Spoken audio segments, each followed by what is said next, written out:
Hola, guardián. Esto le pasó a mi sobrina hace unos días. Estaba jugando en la cuadra con sus amiguitos, como siempre, cuando vemos que se acerca una niña de aproximadamente 8 años, de tez clara, ojos azules y rubia. Bueno, la niña se unió a jugar con mi sobrina. Y junto a los demás niños, hasta ahí todo normal. De repente la niña dice, me tengo que ir, yo vivo lejos. A lo que los niños le dicen, ¿cómo te vas a ir sola? Y ella responde, yo siempre estoy sola. Se fue por un callejón de la cuadra. Una vecina fue a seguirla y de repente ya no estaba, que fue lo más curioso.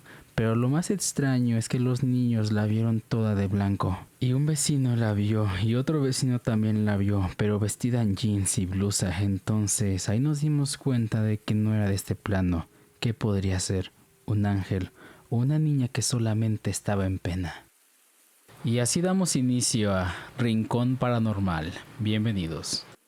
La Cruz de Fierro. Alejandra, de 16 años, llevaba varias noches con pesadillas recurrentes que la despertaban bruscamente. Estas pesadillas habían comenzado hace casi un mes, desde que vivió la terrible experiencia de ver cómo alguien entraba a su casa por la noche. En esa ocasión estaba sola, se encerró en su habitación y llamó a la policía y a sus padres, y a pesar de que la policía llegó pronto, tuvo que escuchar durante 10 minutos cómo la persona que recurría a la casa estaba desacomodando todo. Y después comenzaba a golpear salvajemente la puerta de su habitación al darse cuenta de que alguien estaba en la casa, para después ser detenido por la policía, creando demasiado alboroto. Las pesadillas de Alejandra eran sobre sombras que entraban por las ventanas y recorrían la casa, rasguñando las paredes y dirigiéndose a su habitación con pasos fuertes, casi siempre que tenía pesadillas. Despertaba gritando y temblando de miedo, y sus padres corrían a calmarla en cuanto la escuchaban gritar. Poco después, un ascenso a su padre en el trabajo les permitió mudarse a otra ciudad. Este cambio fue muy bueno para Alejandra, porque inmediatamente después de mudarse dejó de tener pesadillas. El sueño de Alejandra fue tranquilo hasta que un par de meses después un gran ruido la despertó durante la noche. Se escuchaba un gran alboroto de sirenas, gritos y disparos. Alguien se había metido en la casa de un vecino, pero esta vez todo había terminado muy mal. Alejandra no pudo dormir después por el impacto de lo que sucedió y porque temía volver a tener pesadillas, y estaba en lo cierto, porque en la noche siguiente las pesadillas habían vuelto a ella.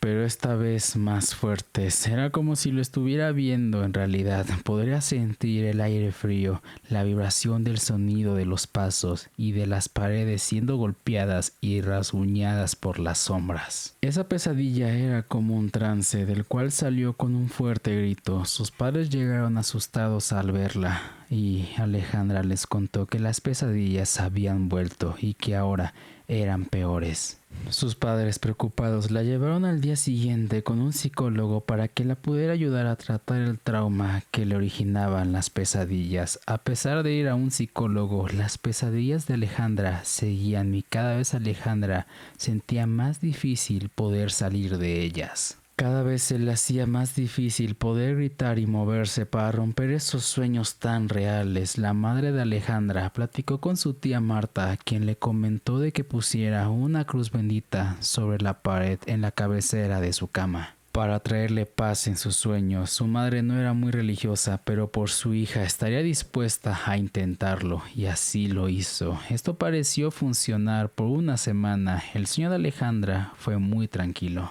hasta que en la séptima noche volvió a tener la misma pesadilla, solo que esta vez la sombra corría hasta su habitación y se deslizaba hacia abajo en su cama. Alejandra despertó aterrada, pero volteó a ver la cruz y en ese momento toda sensación de terror desapareció. Miró debajo de su cama y no encontró nada. Las noches siguientes sucedió algo similar, pero siempre se sabe el miedo cuando ella volteaba a ver la cruz. Ya no mencionó nada al respecto a sus padres para no preocuparlos más. Siguió asistiendo a terapia y comenzó a acostumbrarse a tener sueños que la despertaban y la llenaban de terror, pero de los que se sentían tan aliviada cuando miraba hacia la cruz. Un par de meses después, lo que la había despertado esta vez fue distinto. Comenzó a escuchar como si alguien rasguñara con fuerza la base de su cama. El sonido de los rasguños era increíblemente fuerte. Alejandra estaba aterrada porque al abrir los ojos no podía moverse. No podía gritar, era incluso peor que antes, era como si estuviera quedándose atrapada en el terror que sentía. Quería voltear a ver hacia la cruz, pero le resultaba imposible, hasta que con toda su fuerza de voluntad lo logró. Y todo ruido y sensación de frío y terror se había esfumado, y fue entonces cuando vio lo más aterrador. Una mano horripilante salió de detrás de la cabecera de la cama, tomó la cruz y se la llevó, volviéndose a ocultar hacia abajo de su cama. A la mañana siguiente sus padres estaban confundidos porque Alejandra no se había levantado y fueron a verla a su cuarto. Lo que encontraron fue un terrible caos. Ahí estaba Alejandra acostada en su cama y con una cara deformada por el terror y repitiendo una y otra vez la frase: "La mano se llevó la cruz". Y en efecto, la cruz ya no estaba en la pared. Alejandra nunca se pudo recuperar de eso.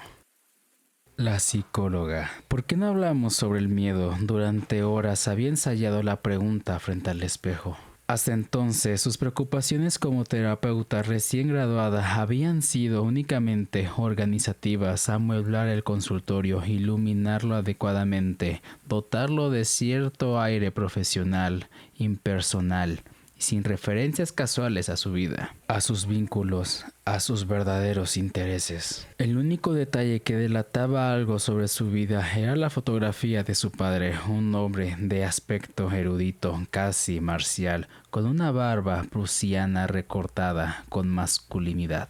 La había ubicado en su escritorio de espaldas a sus pacientes, de tal modo que esa mirada no perturbará la verba del neurólogo y de paso no brindará información secundaria al potencial psicópata. Deseó que la fotografía de su padre se hubiese extraviado durante los arreglos del consultorio. Enseguida se sintió culpable y hasta en deuda con él. Después de todo, su influencia había sido decisiva para que ella siguiera la carrera de psicología. Me parece bien. La voz de la paciente la sobresaltó y se sintió miserable, totalmente inadecuada para el trabajo. Se había distraído en su primer minuto en la profesión. Los ojos de su padre la fulminaron desde el retrato. Digo que me parecía bien de que habláramos sobre el miedo. Volvió a apiadarse de la paciente. Evidentemente la chica tenía experiencia en terapia. Entonces, dijo la psicóloga, asumiendo de las astucias del oficio: hablemos un poco de tus miedos. Eso fue lo que usted me preguntó, doctora. Le pareció extraño que la tratara de usted. Probablemente tenía su misma edad. Es exactamente lo que me interesa que hablemos. Usted me preguntó por qué no hablamos sobre el miedo, sobre los míos concretamente. ¿Hay alguna diferencia? No mucha, supongo. Hagamos lo siguiente: ¿por qué no me habla sobre sus miedos? Entonces veremos qué puede tener en común con el miedo en general. La maniobra no fue elegante. Hubiese jurado que en el retrato de su padre gruñía. Me parecía un ejercicio interesante, dijo la paciente. Entonces, la escucho. No sé si podría hablarle de mis miedos. Solamente tengo uno. Traté de describirlo en una sola frase y enseguida rectificó, entendiendo lo inútil de la simplificación. Traté de explicarle el lugar que el miedo ocupaba en mi vida. La paciente se reclinó sobre el sillón. En realidad, mi único miedo ocupaba el mismo lugar desde que soy chica. Está en la luz que brilla debajo de la puerta de mi cuarto, en la sombra de mi padre que la atraviesa, en el sonido del picaporte al abrirse. Durante horas había ensayado la pregunta frente al espejo. Esa fue la única respuesta que se obligó a confesar antes de arrojar el resto a la basura. El walkie-talkie. Mi noveno cumpleaños fue el mejor. Me dieron un juego de Transformers con figuras de acción de Bumblebee y Megatron, un pastel de Optimus Prime súper genial que mi mamá preparó ella misma y un par de walkie-talkies antiguos de mi padre que tuvo cuando era pequeño. A veces, hijo, solía decirme con una palmada en el hombro, los juguetes tradicionales son los mejores. No me creerías si te digo cuánto me divertí con estos dos cuando tenía tu edad. Ahora quiero que tú también te diviertas de la misma forma. No me sentí emocionado en el comienzo, pero cambié de opinión muy rápidamente. Papá siempre cargaba uno y yo cargaba el otro, y nos hablábamos como si fuéramos Autobots ejecutando una misión secreta. Bumblebee, aquí Optimus, me decía. Mi papá ya podía hacer una gran voz de Optimus Prime, pero la recepción distorsionaba los walkie-talkies, lo hacían sonar incluso mejor. Creo que los Decepticons estaban planeando un ataque en la cocina. Se van a robar toda su cena. Exhalé un jadeo de miedo pretendido. Ay no, ¿qué podremos hacer, Optimus? Mi papá se rió por la línea. Amaba su voz de Bumblebee. Creo que ya comenzaron a robarse los palitos de pescado, esos monstruos. Pero si llegamos rápidamente, creo que podremos interceptar a Starscream con el helado de chocolate. Estaré ahí a la velocidad de la luz, Optimus. Luego dijimos al mismo tiempo, Autobots en marcha. Pasó de ser un regalo casual a uno de mis obsequios preferidos de todos. Sacamos horas de diversión en los walkie-talkies, la casa, en el parque e incluso en la hora de dormir. Si alguna vez me sentí asustado por los sonidos raros que se escuchaban en la casa, solo tenía que levantar el walkie-talkie y presionar el botón.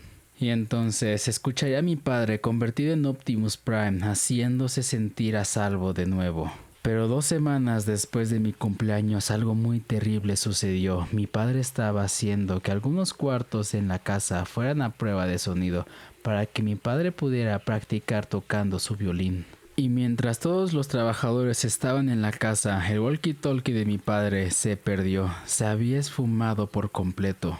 Lloré por bastante tiempo después de eso, a pesar de que ya era un muchacho. Es solo que me había divertido tanto bromeando con mi papá que me entristecía demasiado que no fuéramos a recuperar esa diversión.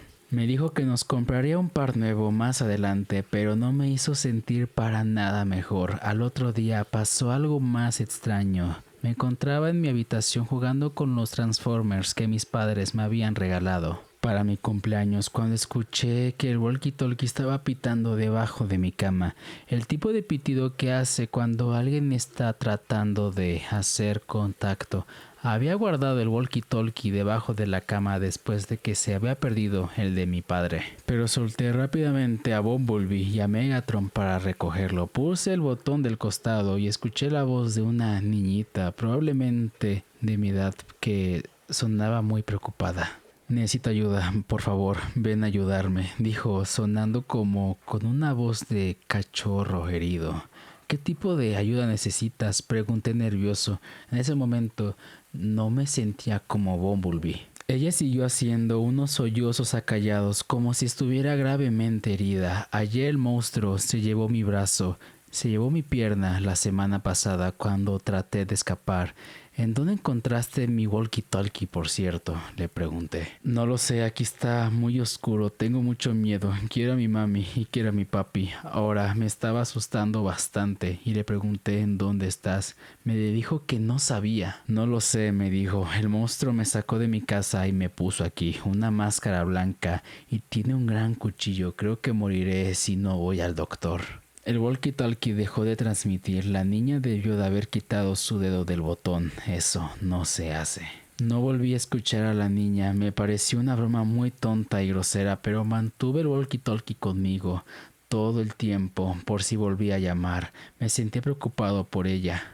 Una semana después, el walkie-talkie comenzó a pitar y presioné el botón del costado con un dedo tembloroso. Bumblebee, aquí Optimus. La voz de mi padre estaba llena de alegría. Adivina quién acaba de encontrar el walkie-talkie. Chillé por la emoción. Mi papá estaba sonriendo de oreja a oreja cuando encontró la habitación, sosteniendo el walkie-talkie orgullosamente y dándole unos toquecitos como para asegurarse de que estuviera en óptimas condiciones.